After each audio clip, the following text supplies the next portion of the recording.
Ultimately, cosmically, if we're eventually connected with our true nature after death, why do we need to meditate? And why does it matter? Meditation is just a technique to uncover. Here's why it matters. This goes back. Tom Ray just texted me this morning and asked me a question about, she wasn't sure about the other side of the equation that I bring out when I say, you know, we're basically, when we're just human, we're only accommodating existence. When the divine aspect comes, then we glorify existence. The purpose of being in human life is, or human beingness is to glorify existence. So why do we meditate to do that? Because we're not touching that value. Our wakefulness or awareness is trapped into the apparatus's contraptional stuff, the mind, the body, the senses, the ego, the feelings, and the intellect.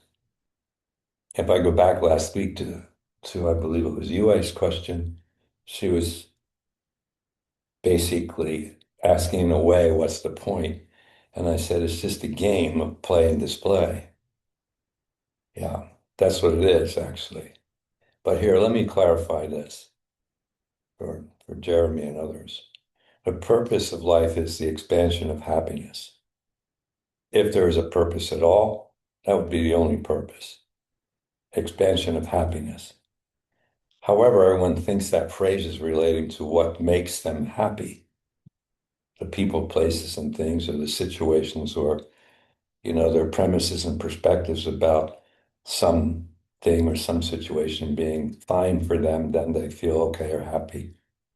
Mm. We have two kids instead of one, that makes us happier. We get an A on a test, that makes us, now we're happy. I get a promotion at work, I'm happy. I have the partner I think I wanted, now I'm happy. I got the contract with the New York Yankees that I wanted, now I'm happy. That's contingent happiness. What I'm talking about, the expansion of happiness, is non-contingent. Happiness is, it just is. There's no reason to be happy. So if I weave this in and I say the universal, the divine, life, those qualities of the wakefulness itself are eternally happy. They don't have shifts. They don't have contingency.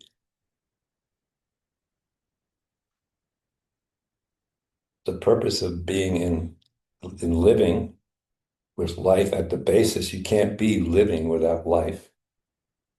Life is eternal, so once you're in this, you can't get out of it. The purpose of being in human form, as opposed to other forms, is that you can be a reflection of pure life or the eternal happiness. Meditation is a way to contact or uncover that value. Meditation, the word is really describing only when you're at that state. What it looks like in the 21st century is methodologies, techniques, and they become easily marketable. They become consumer products. It's not bad, it's not wrong, but most, if not all of them, limit the possibility or potential for one to transcend the living aspect of the wakefulness and experience the life aspect of the wakefulness, or transcend the mortal aspect and experience the eternal aspect.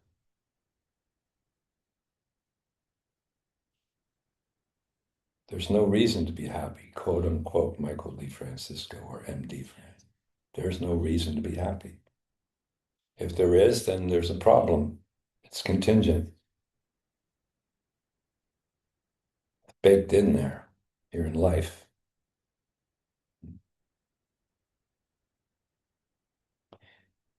The word meditation is describing the state when you transcend the relative existence, even the finest aspect of the relative existence, which would be thought and feeling.